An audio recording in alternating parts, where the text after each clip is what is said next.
Welcome to the Keep Onside show. My name's Eugene. My name's Joel. And today we're going to have a very in-depth look at the England national team. We're also going to be talking about the legend that is Johan Cruyff.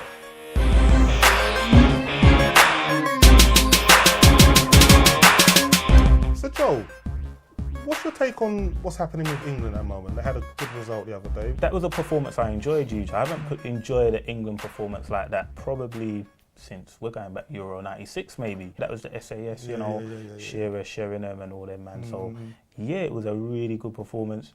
You know, young, energetic team. It wasn't necessarily a team built on names. And I liked that. Yeah? I really liked the players in form. You know, there's a lot of debate now with where should Wayne Rooney fit in.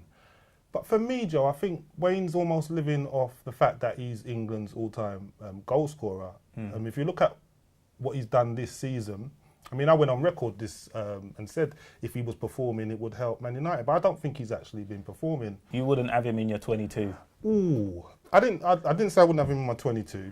Yeah. But so you take him? It's not guaranteed. Even that. It's not guaranteed. I'd want to see whether he gets fit before the end of the season. I want to see if he scores a couple of goals. Right. But I'd definitely say his place in 11 is under real threat. You've got Tottenham possibly can win the Premiership. The club's buzzing. So Harry Kane's going to be buzzing. And the same for Jamie Vardy. Leicester could win the Premiership. Jamie Vardy must feel on top of the world at the moment. I think Wayne Rooney's going to go, irrespective of form. I think Wayne Rooney is a name.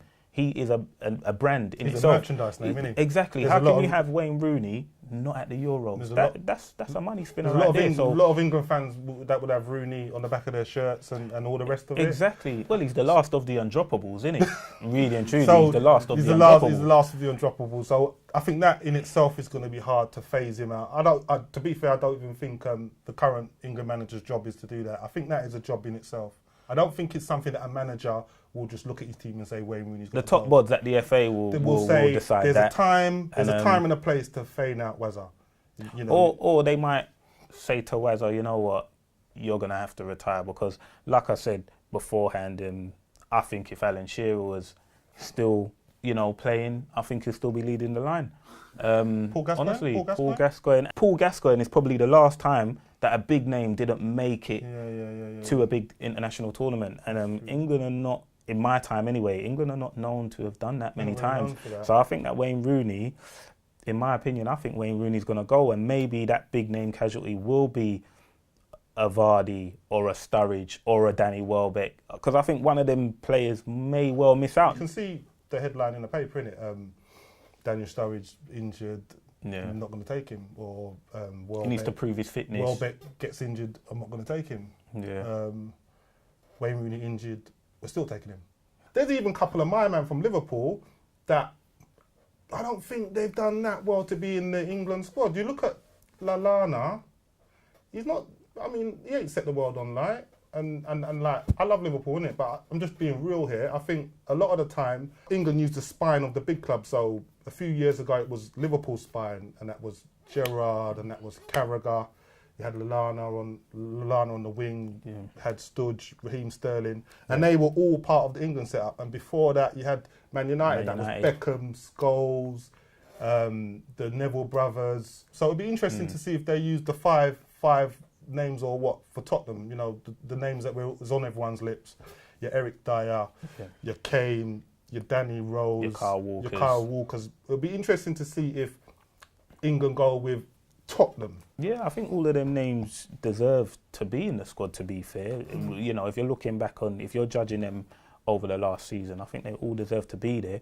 But then there's going to be some forgotten men as well, some forgotten heroes. I'm just going to point towards West Ham and Mark Noble and Aaron Cresswell. Now, I'm not saying they'll be part of my 22 necessarily, but with the season they've had, West Ham are knocking on the doors of Champions League football. So Mark Noble could well be sitting at home and thinking, well, why is the international door slammed shut for me? Ryan Shawcross, again, Stoke City defender. He might be at home looking at Gary Cahill running up and down and be thinking, well, hang on a minute.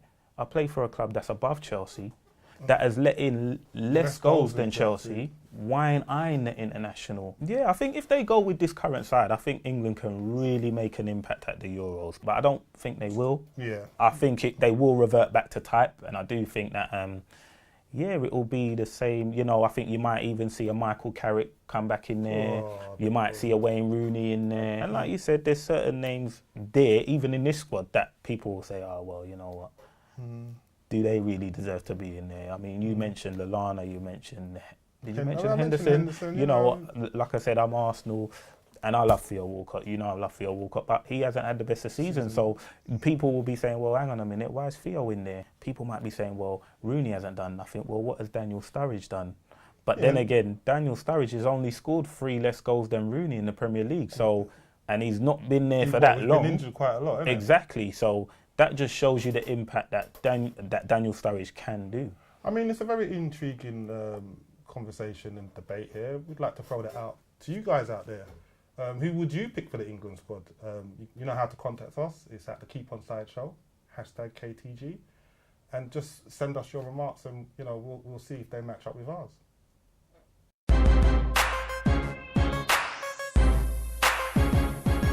Have you ever done the Cruyff turn?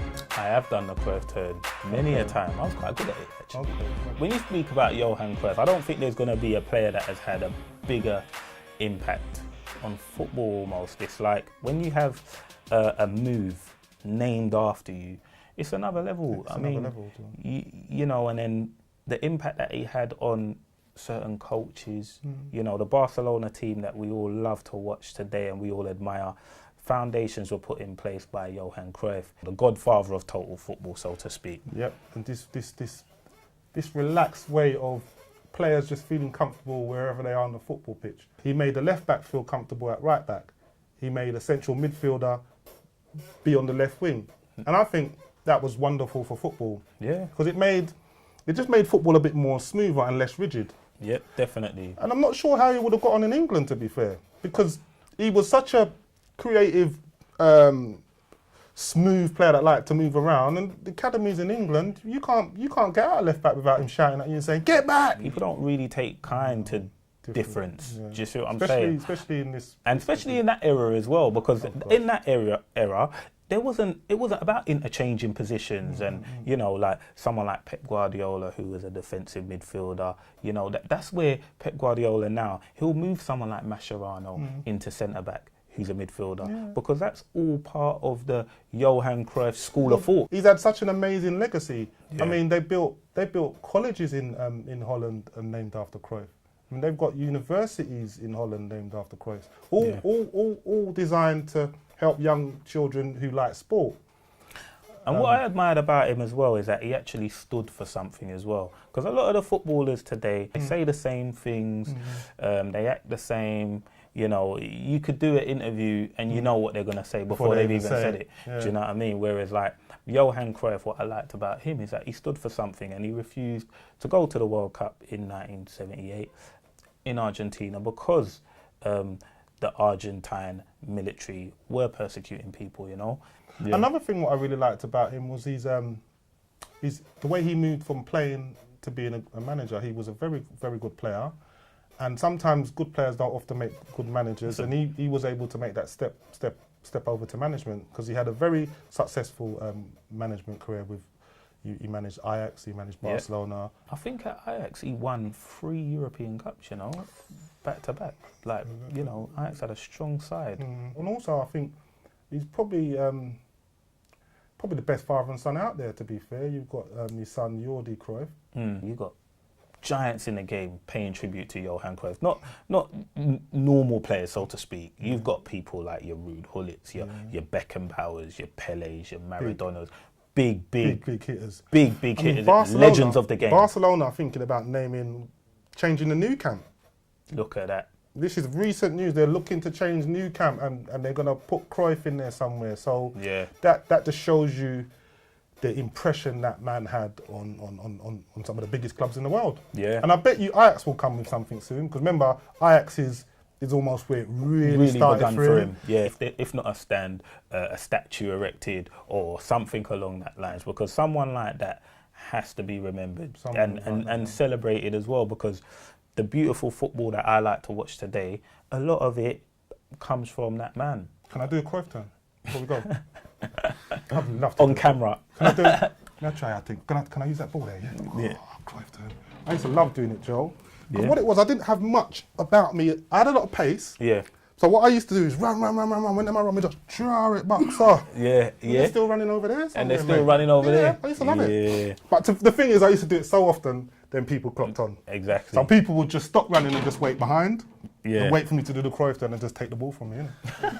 But yeah, that's my little thing on the Cruyff. So that's our little tribute on Johan Cruyff. May he rest in peace. Rest in peace.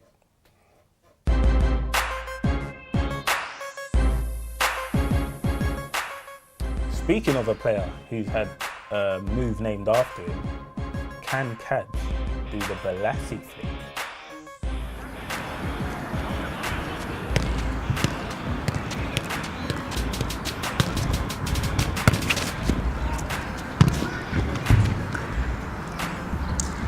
Wow. Black. I don't know if he'll have the same legacy as Johan though, but yeah, We'll see. we'll see. 40 years' time. And that's all we've got time for this week. There's been a lot of debate about who's going to be starting for England, who's going to go. But I tell you what, the Keep Onside show will be going to the Euros. We'll be there. We'll be starting up front too. Undroppable. Oh, I like with that as well.